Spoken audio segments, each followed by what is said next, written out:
My name's Greg Johnson, and I'm here with Jay Shafer of Tumbleweed Tiny House Company, tumbleweedhouses.com.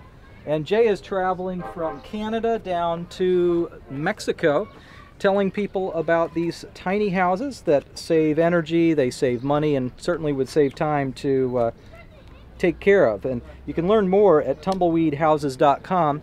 But right now, behind me, what we're looking at is a home I can show you in the brochure here that Jay lives in, and he lives in this year-round. It's not like a camper where you might just have seasonal use of it. This is a year-round dwelling.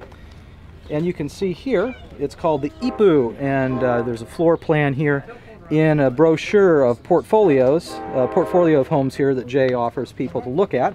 And here you can see the home is 6 by 6.5 in the main room. The overall dimensions are 15 feet by 8 feet. So the 8 feet in width is because of the limitation of traveling down the road unless you want to pay for a wide load. So it's basically 8 feet wide by 15 feet long.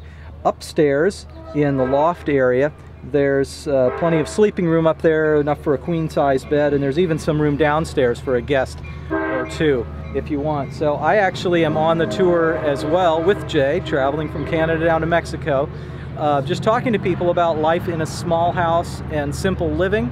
I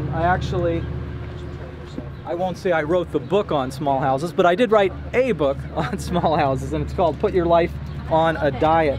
Lessons learned from living in 140 square feet. So the home I live in that Jay designed and built is 10 by 7. And this book then talks about what life has been like over the last 5 years, living in a small space, downsizing, and you know, using scanners and other technology to kind of miniaturize my life. And it's been very interesting. It's freed up a lot of time and a lot of money that otherwise would have gone into a home. Let's go on inside and take a look at what Jay has here.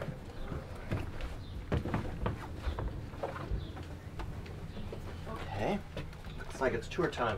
Yeah. Let me give you the full tour, which takes about 90 seconds. Right. Main room, I call it the great room.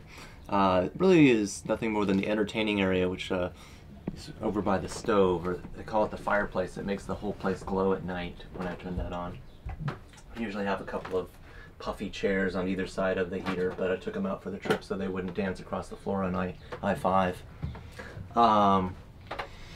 The desk is over on this side. All my lights, like these up here, they run off AC, so I can plug into basically any outlet.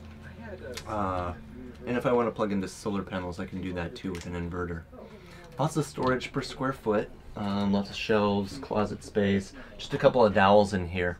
Once again, for the trip, I had to batten down the hatches and literally seal these shut so they won't fly open, but just hanging clothes in here. The kitchen is very simple. It's just got a double burner stove, runs off the same propane source as the heater does. Then there's a refrigerator underneath this cabinet, or underneath the counter, and a toaster oven on top of that. Those are just like a standard dorm fridge and the toaster oven. The sink and the shower are actually where it gets a little bit more complicated, because actually I have to explain that in other people's houses I put in the standard RV plumbing system, but in my house I just put in a gravity fed system. So I have to go out to the orchard where I live, to the spigot, fill up my little tank, put it on the back of the sink. I have another one above the shower too, and those actually drain into the sink and shower, and then the gray water just goes outside. The sewer, you know, I don't really need a sewer for the black water because I have a composting toilet, and that takes care of everything at that end. So the shower is the bathroom. It's full of stuff right now for the trip. It's the one place where things actually can be contained and not fly around. The whole bathroom would get wet when I took a shower, except for I have a plastic curtain that goes over the toilet. And the loft, I put this ladder here. You can stick your head up there and take a peek.